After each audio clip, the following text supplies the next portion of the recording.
Yeni bir videodan herkese tekrardan selamun aleyküm. Bugünkü videomuzda da yine gündemdeki gelişmeleri sizlere aktarmaya devam edeceğim. Kıymetli dostlar, bugünkü videomuza geçmeden önce beğeni ve yorumlarınızı eksik etmediğiniz için şimdiden çok teşekkür ederim diyorum ve bugünkü ilk konu başlığımızda hatırlanacağı üzere çok değil, bundan yaklaşık bir hafta kadar önceydi. Dünyanın konuşmuş olduğu bir olay Türkiye'de, Ankara'da gerçekleşmişti. Neydi o olay? Esir takası.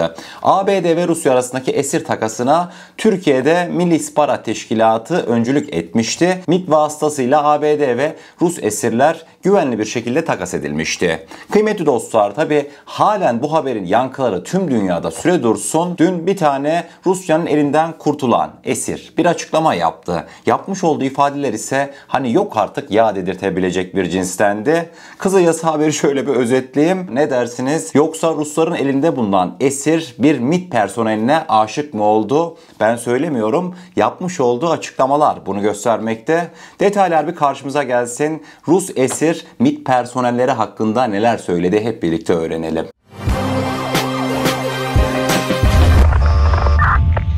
Ankara'da gerçekleşen Rusya ve ABD arasındaki takas operasyonu sonrasında 26 kişi Türkiye'ye nakledilmişti. İlginç bir gelişme yaşandı.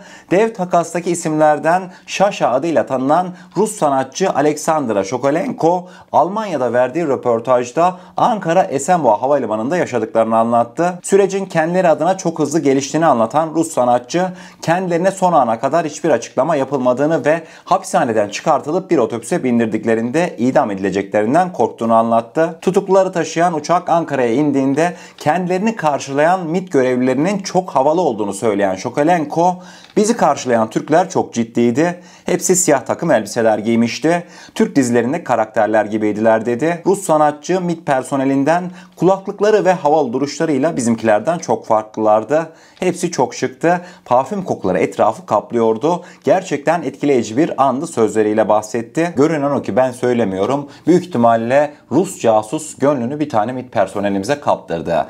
Bu aşk sonunda kavuşmayla biter mi bitmez mi? Yorumlarda artık görüşlerinizi belirtebilirsiniz. Şimdi merak edenler için bu Shokolenko nedir, necidir, ne yapmış da Rusya'da cezaevine girmiş? Kıymetli dostlar, 2022 yılında özellikle de bu Rus sanatçı Shokolenko işte Rusya'daki alışveriş merkezlerine Ukrayna yanlısı bazı grafikler yapıştırıyor alışveriş merkezinin içerisine. Kısacası Ukrayna yanlısı bir propaganda yapıyor Rusya'da. Daha sonrasında ise 7 sene hapis hükmü veriliyor kendisi hakkında.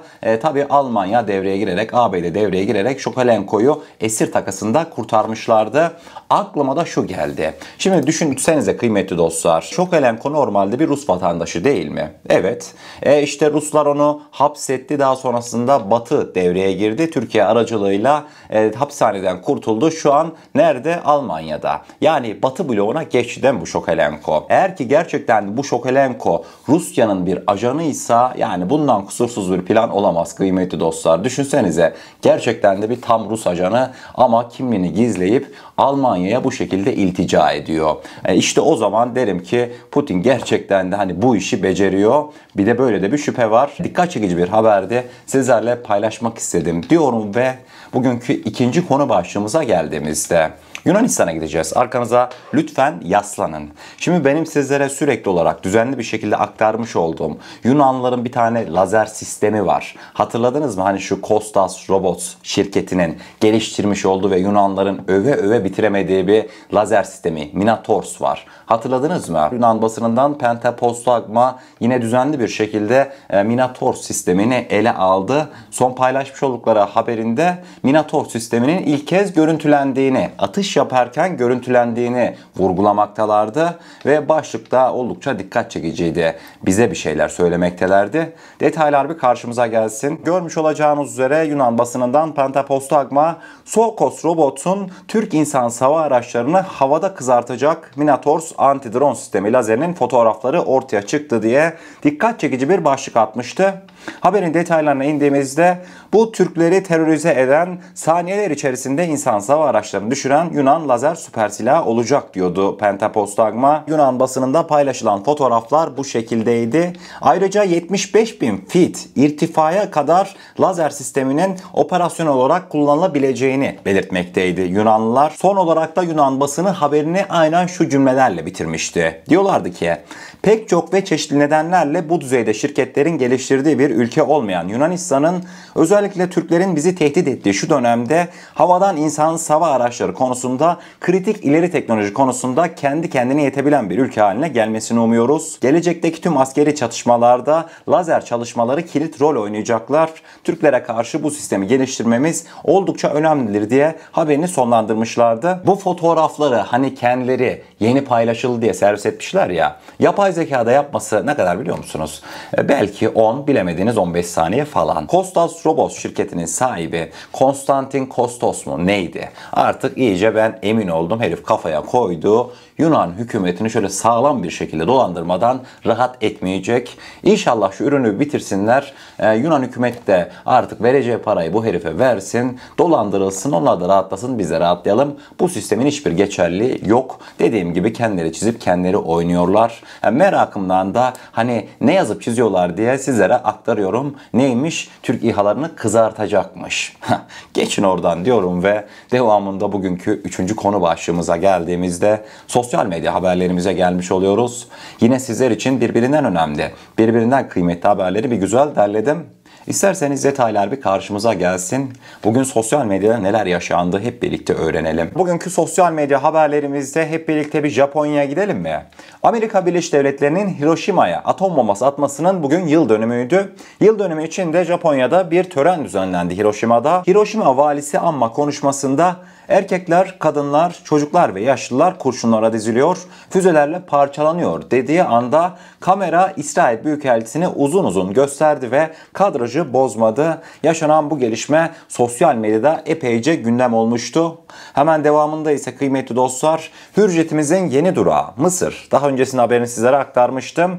Hürjetimiz 3-5 Eylül 2024 tarihleri arasında El Alamein Uluslararası Havalimanı'nda düzenlenecek Mısır Uluslararası Havacılık Fuarı'nda boy gösterecek. Bu fuar sonrasında Mısır'ın Hürjet'e dair bir yakınlaşmasının olması da muhtemel. Bileceğiniz üzere Mısır Hava Kuvvetleri zaten çorba gibi. Bir de bizim Hürjet'imizin tadına baksınlar. Eminim ki pişman olmayacaklardır. Defense News Top 100 yayınlandı bugün. Dünyadaki en büyük savunma sanayi şirketleri. Türk savunma sanayi şirketlerinin durumunu merak ediyorsanız hemen aktarıyorum. Kıymetli dostlar, dünyanın savunma devlerini derleyen Defense News Top 100 2024 listesi yayınlandı. Bu yıl listede 5 Türk savunma sanayi şirketi yer almakta. Görmüş olacağınız üzere liste bu şekilde. Aselsan 2024'te 42. sırada, TUSAŞ 50, Roketsan 71, Makine Kimya Endüstrisi 84, Asfalt 94. sıradaydı. MKE'nin özel bir durumu var. Geçtiğimiz sene listede değildi. İlk yüzde değildi. Fakat bu sene 84. sıradan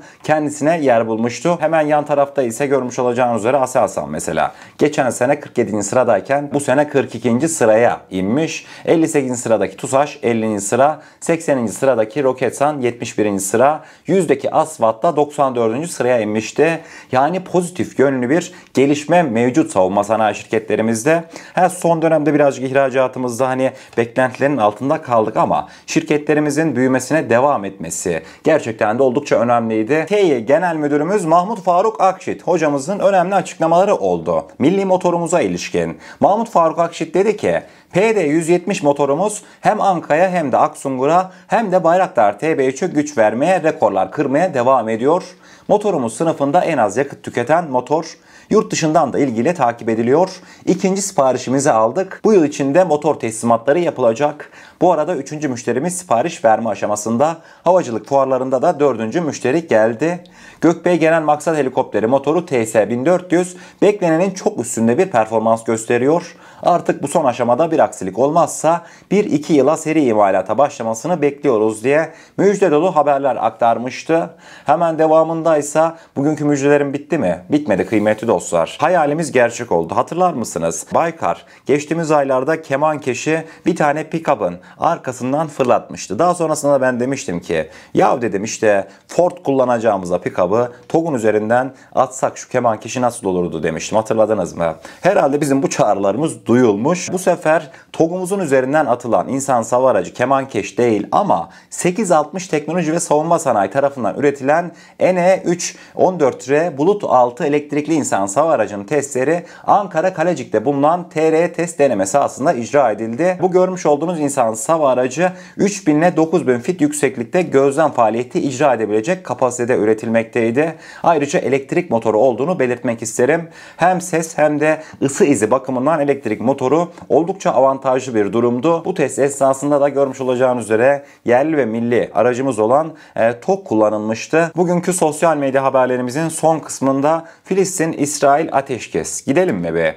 Kıymetli dostlar, iddialara göre Netanyahu'nun ateşkes anlaşmasına yeni şartlar eklemek istemesi anlaşma taslağını ABD Başkanı Biden'ın hazırladığı taslaktan farklı bir hale getiriyor ve anlaşma sağlanmasını zorlaştırmaktaymış. Netanyahu'nun öne sürdüğü bu yeni şartlarda Türkiye'yi ilgilendiren bazı kısımlar da var. Serbest kalan Filistin tutukların Gazze'ye veya Batı Şeria'ya dönmelerini engellemek istemekteymiş Netanyahu. Bunun yerine işte serbest bıraktıkları Filistin esirlerin Türkiye veyahut da Katar'a gitmelerini istemekteymiş. Netanyahu'nun şartları gün geçtikçe zaten değişmekte. Ateşkes artık benim pek tahminlerimin arasında bulunmayan bir terim. Özellikle Filistin mevzusunda. Ama şunu sizlere belirtmek isterim kıymetli dostlar. Son dönemde İsmail Hani şehit edildi. İran'ın misafirliğinde şehit edildi. İran'ın vereceği cevap şu günlerde artık konuşulmuyor. Şu son günlerde artık İran İsrail vuracak mı? Vurmayacağını artık herkes öğrendi ve konuşulmuyor.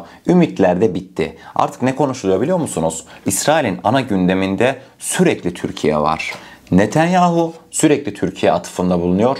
Devamında İsrail Katz, İsrail'in Dışişleri Bakanı, klavye delikanlısı olan Dışişleri Bakanı bugün yine mesela Cumhurbaşkanımız Erdoğan'a hedef aldı. Şu an görmüş olacağınız üzere yapmış olduğu X paylaşımında Türkiye'de Instagram'ın erişim engeli getirilmesi mevzusundan Cumhurbaşkanımız Erdoğan'a güya Türk milleti içerisinden bir karışıklık çıkartmaya çalıştığı belli başlı açıklamalar olmuştu. Hatta gitti Mansur Yavaş'ı etiketledi, Ekrem İmamoğlu'nu etiketledi. En sonunda CHP gençlik kollarını etiketlemiş. Yani İsrail Katz İsrail'in Dışişleri Bakanı şu an Türkiye'nin iç işleriyle ilgileniyor. Yani İsrail Dışişleri Bakanı İsrail Katz daha önceki X paylaşımlarında önceden Hizbullah liderlerini hedef alırdı.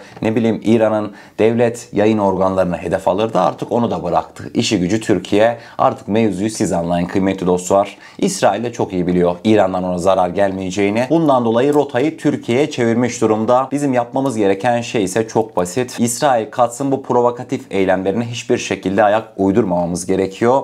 Bizi birbirimize kırdırmak. Herif bunu amaçlıyor. Asla bunların oyununa gelmememiz gerekiyor. Bundan dolayıdır ki ülkemizdeki karşı grupları birbirine karşı kullanmak istiyor. Bu konuda dikkatli olalım. Biz dışarıya karşı bir bütün gözüktükçe emin olun ki bu durum İsrail'in hiç ama hiç hoşuna gitmeyecektir. Planları alt üst olacaktır diyorum ve bugünkü videomuzun sonuna gelmiş oluyoruz.